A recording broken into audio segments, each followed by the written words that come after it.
Bonjour tout le monde et bienvenue à cette séance ordinaire du comité exécutif du mercredi 8 mars 2023. Vous me permettrez d'entrée de jeu de prendre quelques minutes, d'abord pour présenter toutes nos condoléances à Madame la mairesse au nom de tous mes collègues du comité exécutif, à Madame la mairesse qui a perdu son père la semaine dernière, et pour lui dire que nous pensons à elle dans ce moment difficile. C'est jamais facile de perdre un parent. Et donc, que nous lui envoyons tout plein de pensées positives pour l'accompagner, elle et sa famille, dans cette période difficile.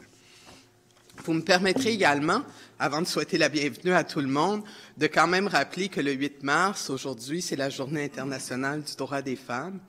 Et pour faire remarquer que bien que la gent féminine soit en majorité autour de cette table, ce n'est malheureusement pas ce qui arrive dans la plupart des milieux encore, qu'il y a encore beaucoup de travail à faire pour consolider ça, et aussi pour rappeler, même au niveau international, qu'il y a encore beaucoup de progrès qui restent à faire pour le droit des femmes. Donc, en cette journée, je voudrais souhaiter à tous et à toutes, donc un joyeux 8 mars, et nous dire qu'on peut peut-être penser aux petits gestes quotidiens que nous pouvons poser les uns et les autres pour s'assurer de l'avancement de la cause des femmes et de la pérennisation des avancées qui ont déjà été faites. Et finalement, vous avez peut-être lu dans les journaux, chers collègues du comité exécutif, que nous avons envoyé nos demandes prébudgétaires à Québec et au ministre des Finances. Et je voudrais vous rappeler que pour nous, ce qui a été important cette année, on a choisi de ne pas faire une très longue liste de demandes parce qu'on croit que Montréal fait face à deux crises majeures présentement, qui sont celles à la fois de la crise du logement, on l'a répété, notre administration fait beaucoup pour essayer de rendre possible l'abordabilité ainsi que la construction de logements sociaux à Montréal, que ce soit l'achat de terrain avec notre collègue, toute la stratégie du chantier Montréal abordable sur laquelle on travaille. Donc, on fait beaucoup pour pouvoir faire avancer ce dossier, mais malheureusement, les gros leviers sont encore à Québec. Donc, on espère qu'on a été entendu. On est assez confiante, même je dirais qu'on a été entendu par le ministre Girard, qu'on a sensibilisé à cette question. Et la deuxième demande, c'est bien sûr celle pour résoudre la crise de financement du transport en commun. On le sait, la pandémie a été dure pour les opérateurs de transport en commun et on sait aussi que le transport, c'est 30% des émissions de gaz à effet de serre. Donc, il faut bien sûr prendre acte de la nouvelle réalité et trouver un financement qui correspond à la fois aux besoins de télétravail et aux besoins de certaines personnes de se déplacer, mais qui aussi est attractif pour encourager le transfert modal, ce qui va nous permettre d'atteindre à terme nos objectifs pour répondre à l'urgence climatique. Alors, c'était mon petit mot éditorial ce matin. Et sur ça, j'en profite pour souhaiter la bienvenue à tous mes collègues qui sont ici dans la salle Peter McGill, ainsi que ceux qui se joignent à nous de façon hybride. Souhaiter la bienvenue à notre directeur général, à notre greffier, ainsi qu'à tout le personnel administratif qui soutient cette séance du comité exécutif. Sans plus tarder, je vous propose donc qu'on passe à la lecture de l'ordre du jour. Donc, en 10.001, adoption de l'ordre du jour.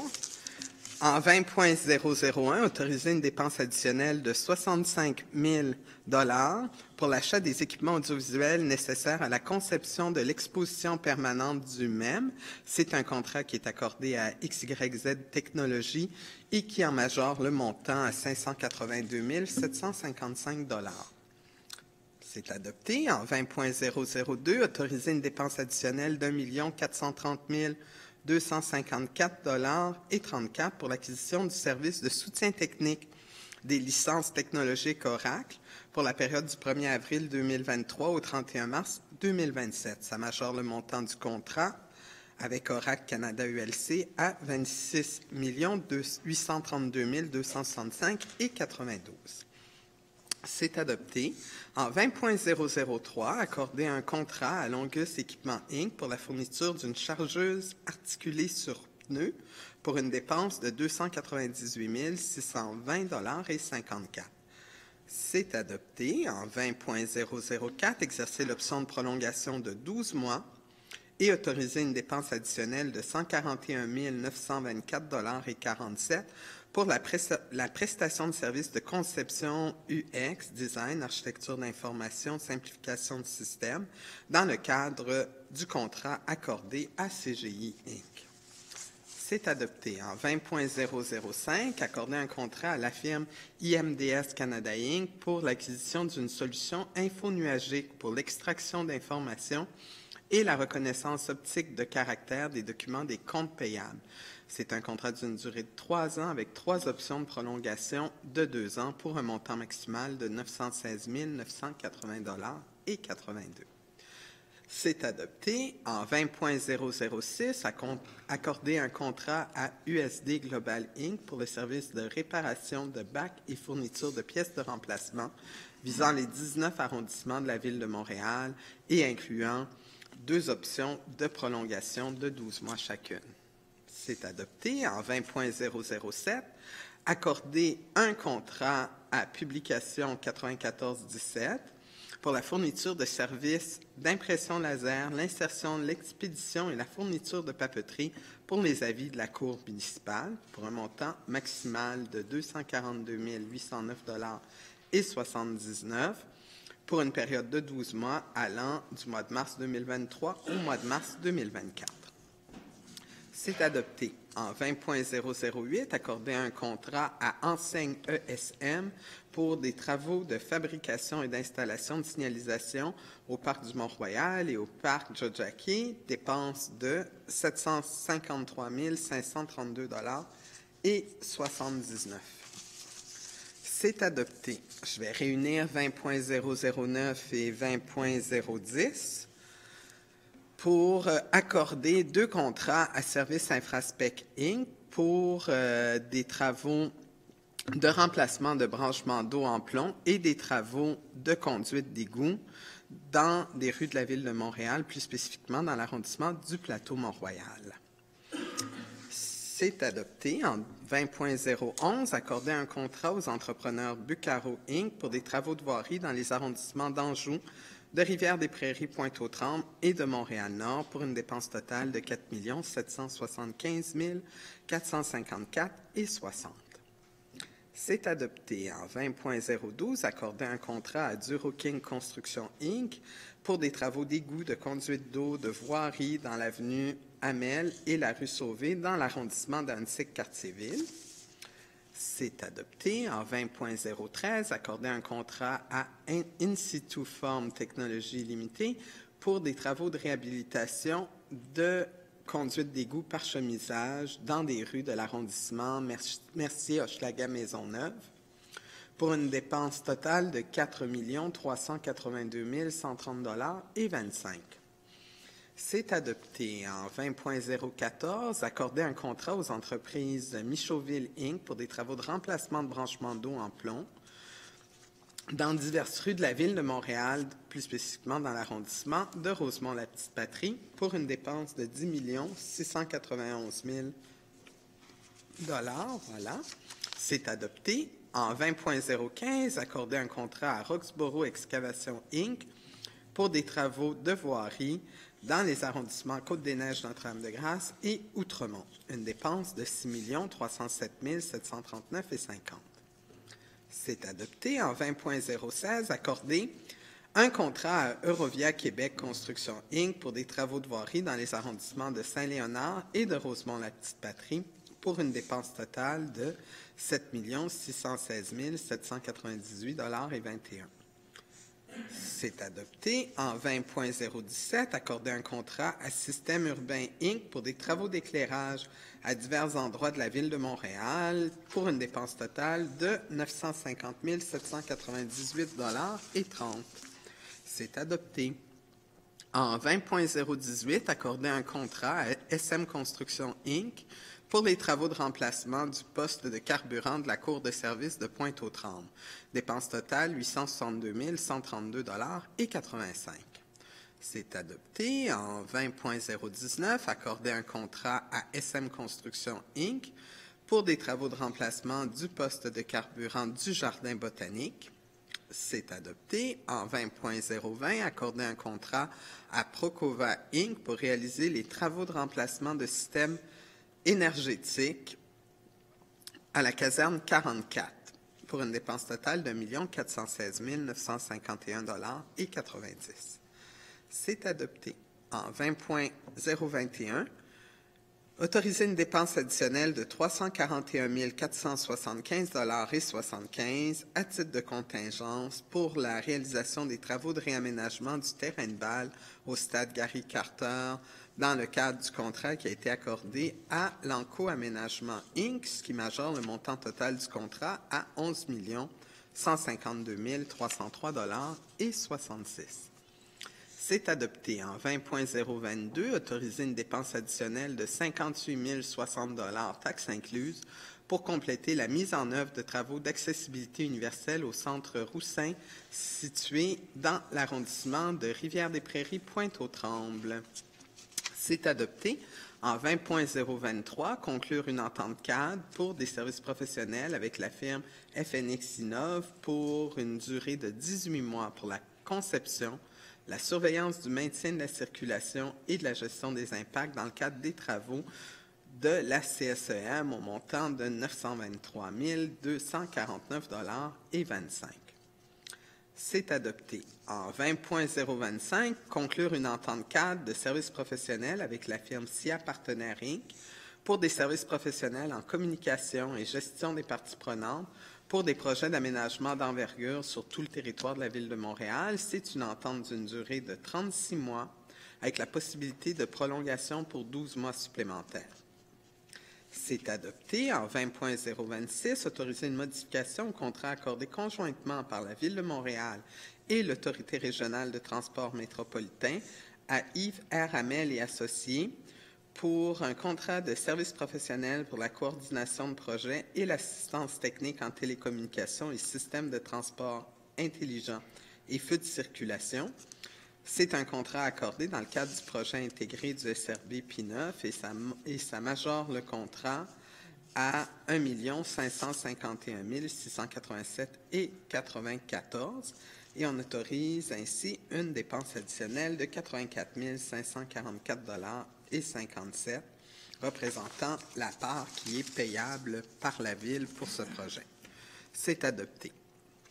En 20.027, approuver un addenda à la Convention de services professionnels initiale de 2021-2024, conclue avec l'OBNL Atelier Entremise afin de faire une augmentation de 49 928,26 $ au montant initial qui était octroyé à l'organisme. C'est adopté. En 20.028, approuver le projet d'accord de contribution pour un montant maximal de 19 813,955 $ entre Ressources naturelles Canada et la Ville de Montréal en remboursement des dépenses qui ont été encourues par la Ville pour la plantation d'arbres et la surveillance de la santé et de la croissance des arbres.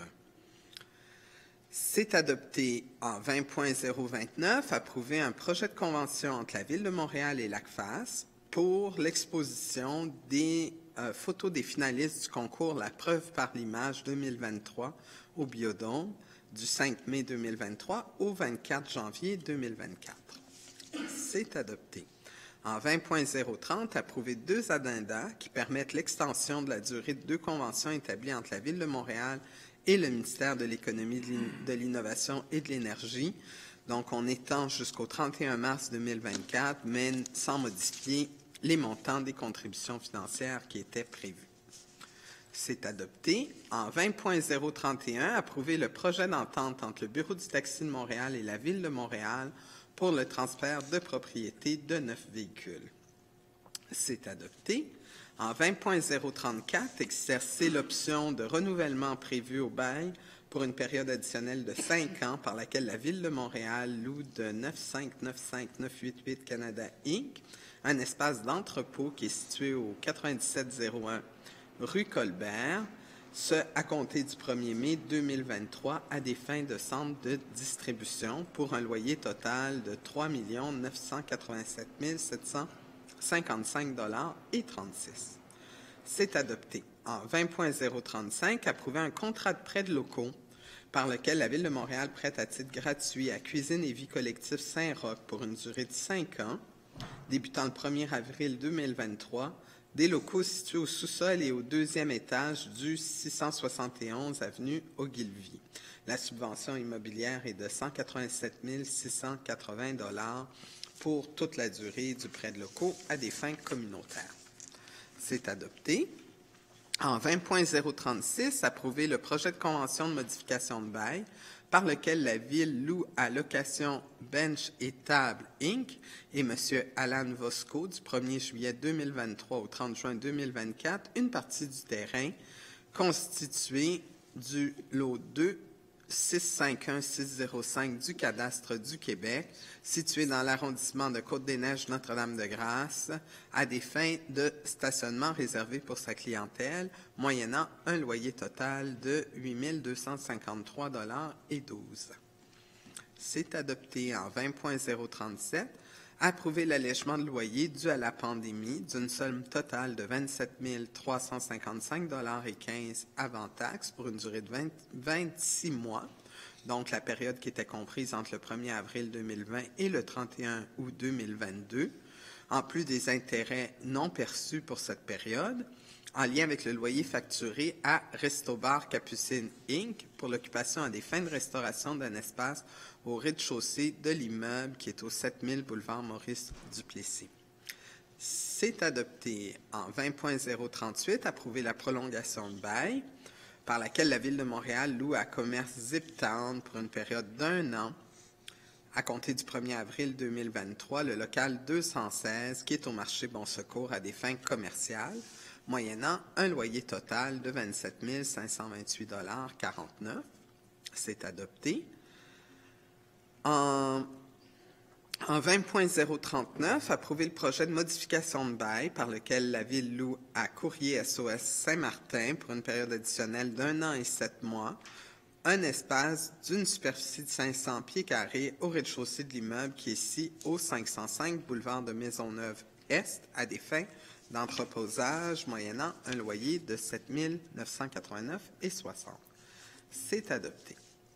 En 20.040, on approuve la convention de bail par laquelle la Ville de Montréal loue d'entreprise Indorama PTA Montréal SEC le terrain connu comme étant une partie du lot 2349680 du cadastre du Québec pour une superficie de 16 609 pieds carrés qui est située sur la rue Sherbrooke-Est à Montréal-Est pour une période de 5 ans. Le terrain pour des besoins du collecteur industriel conditionnel à l'octroi du contrat à un entrepreneur et à l'approbation des instances compétentes de la Ville. C'est adopté.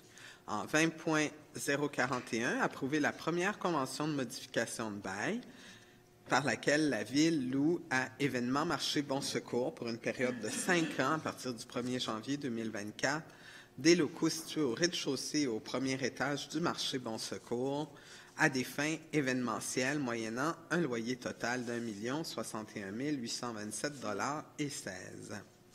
C'est adopté. En 20.042, approuver la convention de prolongation de bail par laquelle la Ville loue des investissements 650 Wellington Limité pour une période additionnelle de 3 mois jusqu'au 31 juillet 2023 des locaux qui sont situés au rez-de-chaussée du 2101 avenue Dollard dans l'arrondissement de La Salle à des fins de bibliothèque. C'est une dépense totale de 105 231,18 $. C'est adopté.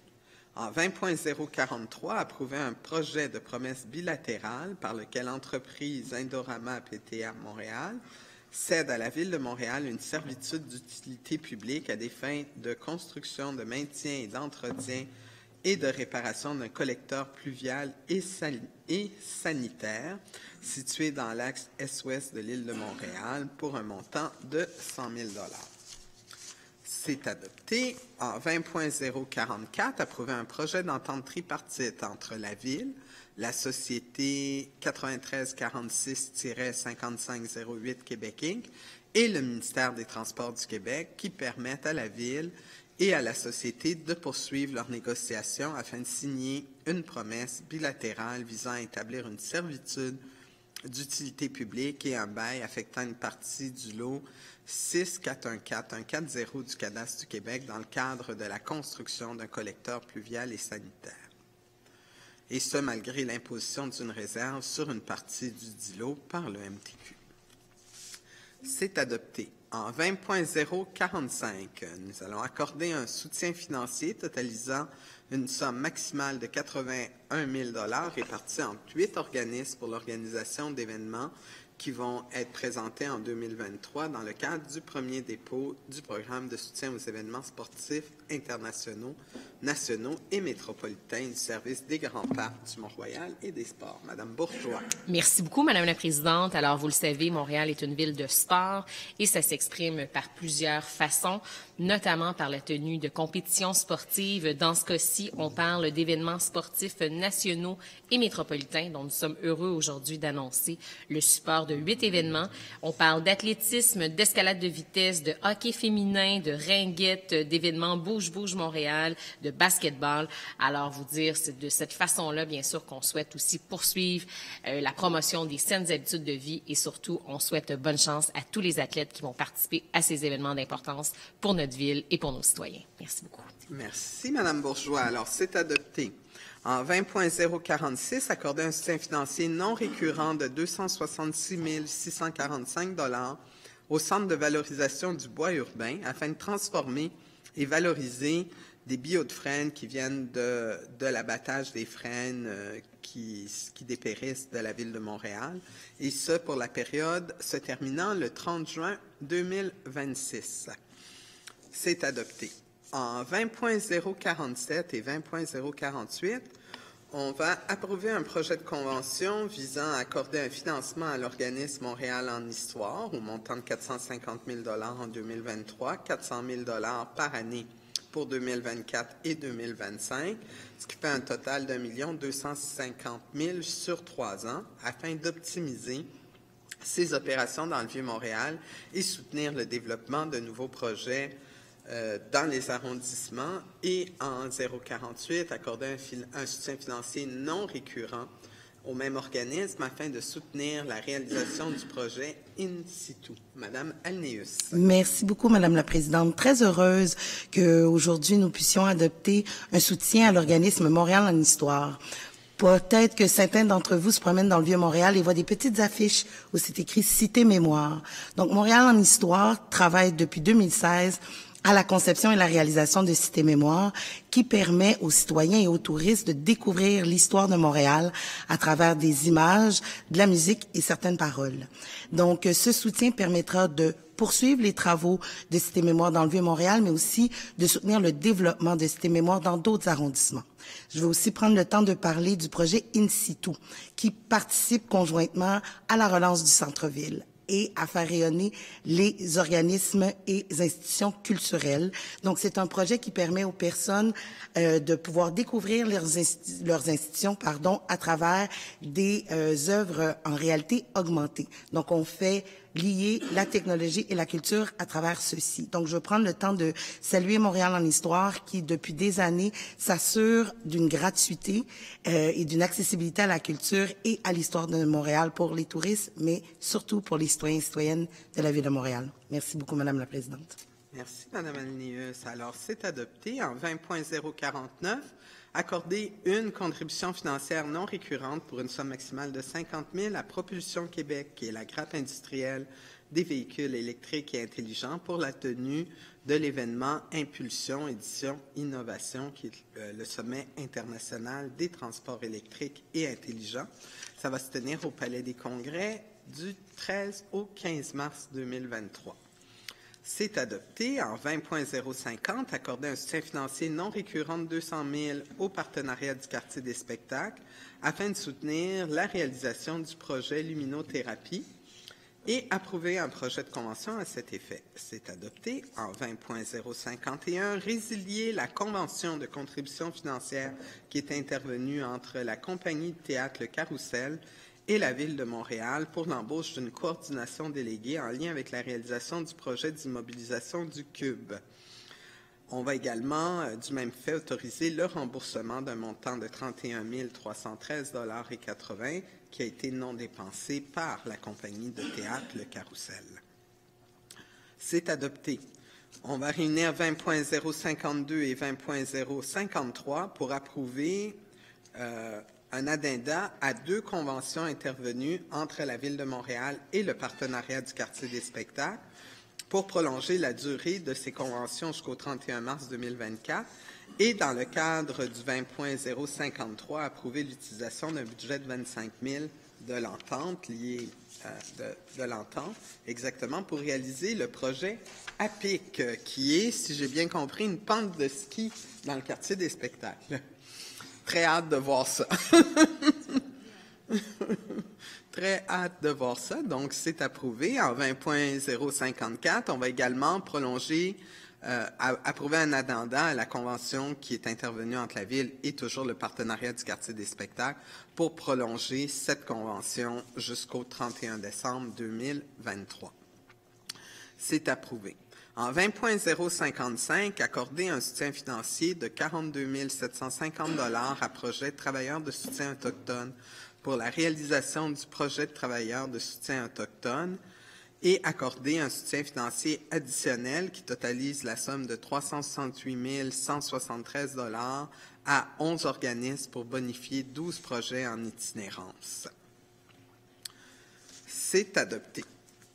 On va réunir de 20.056 à 20.058 pour accorder un soutien financier dans les divers axes du programme à 35 organismes pour prolonger des projets qui touchent l'itinérance jusqu'au 30 juin 2023. On parle d'à peu près 35 organismes et d'autant de projets, sinon un peu plus. Voilà, c'est adopté.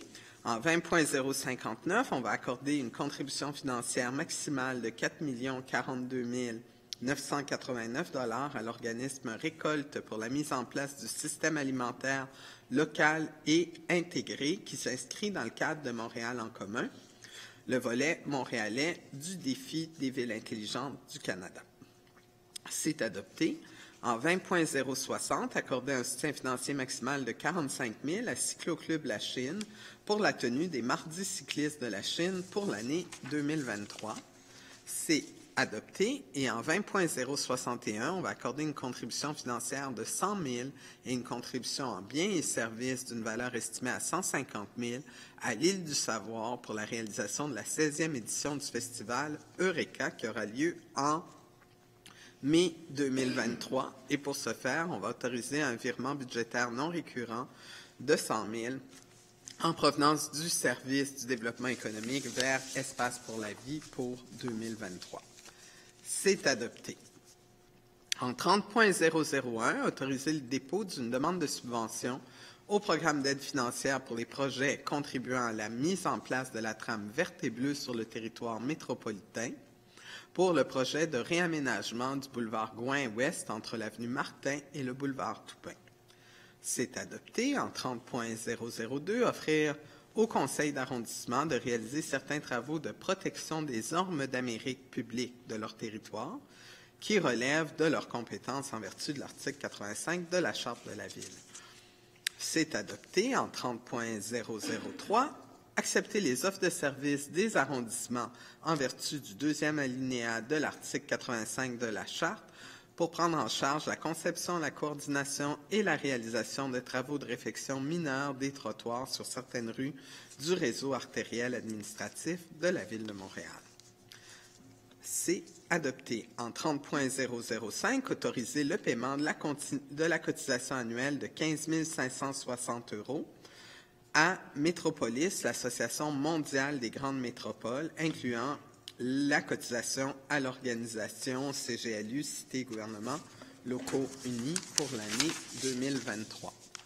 C'est adopté. En 30.006, ratifier la dépense de 2 971 042 relative au déplacement de Mme Valérie Plante, mairesse de Montréal, à Mexico dans le cadre d'une mission d'affaires qui a eu lieu du 4 au 11 février 2023.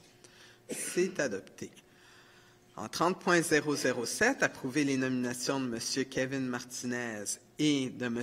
Iles Ousmer au Conseil jeunesse de Montréal pour un premier mandat de 3 ans qui se terminera en mars 2026. C'est adopté. En 30.008, approuver la nomination d'Angélique Marguerite Berthe-Dienne à titre de membre du Conseil des Montréalaises pour un premier mandat qui se termine en mars 2026 et la désignation de Marianne Sarah-Saunier à titre de vice-présidente du Conseil des Montréalaises pour un premier mandat qui va se terminer le 20 avril 2024. C'est adopté. En 30.009, autoriser la modification à la répartition de 15 millions reçus du ministère de l'Économie et de l'Innovation du Québec pour le plan de relance 1 du centre-ville afin qu'une somme de 1 million soit de la compétence de la Ville-Centre. C'est adopté. En 30.010, fixer la date de la vente d'immeubles par le greffier pour défaut de paiement de taxes foncières ou de droits sur les mutations. C'est adopté. En 30.011, autoriser un virement budgétaire totalisant 71 498 $ pour l'année 2023 en provenance de l'arrondissement du Sud-Ouest vers la division des opérations 3-1 de la Ville du service de l'expérience citoyenne et des communications, ainsi que le déplacement d'un poste de col blanc permanent et son occupant à compter du 1er avril 2023, ce qui va entraîner un ajustement récurrent de la base budgétaire pour l'année 2024 et subséquente dans chacune des enveloppes. C'est adopté.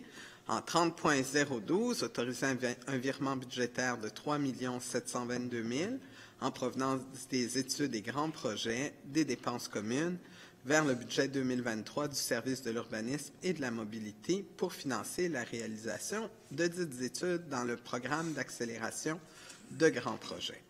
C'est adopté. En 30.013, autoriser un virement budgétaire de 23 millions en provenance de la réserve dédiée à l'activité de déneigement vers le budget de fonctionnement du service de la concertation des arrondissements pour assumer les dépenses additionnelles dans le cadre des opérations de déblaiement, d'épandage d'abrasifs, de chargement et de transport et élimination de la neige.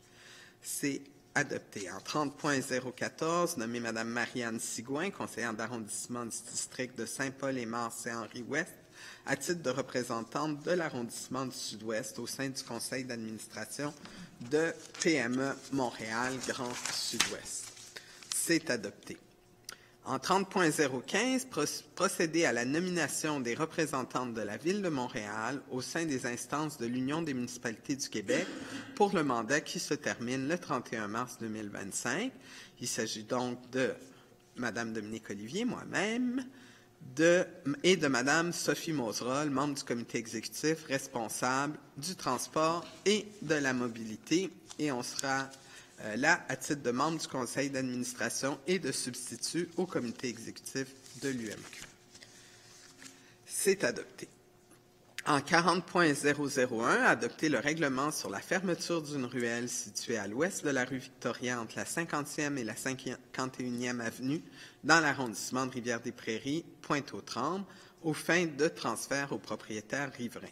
C'est adopté. En 40.002, adopter avec changement le règlement qui modifie le plan d'urbanisme de la Ville afin d'agrandir une aire de catégorie d'affectation secteur d'activité diversifiée à même une aire d'affectation du sol secteur d'emploi ainsi que la création d'un secteur à transformer à même une partie du secteur 01-06 pour un emplacement qui est situé à l'intersection sud-est de la rue Louvain-Est et de l'avenue de l'Esplanade.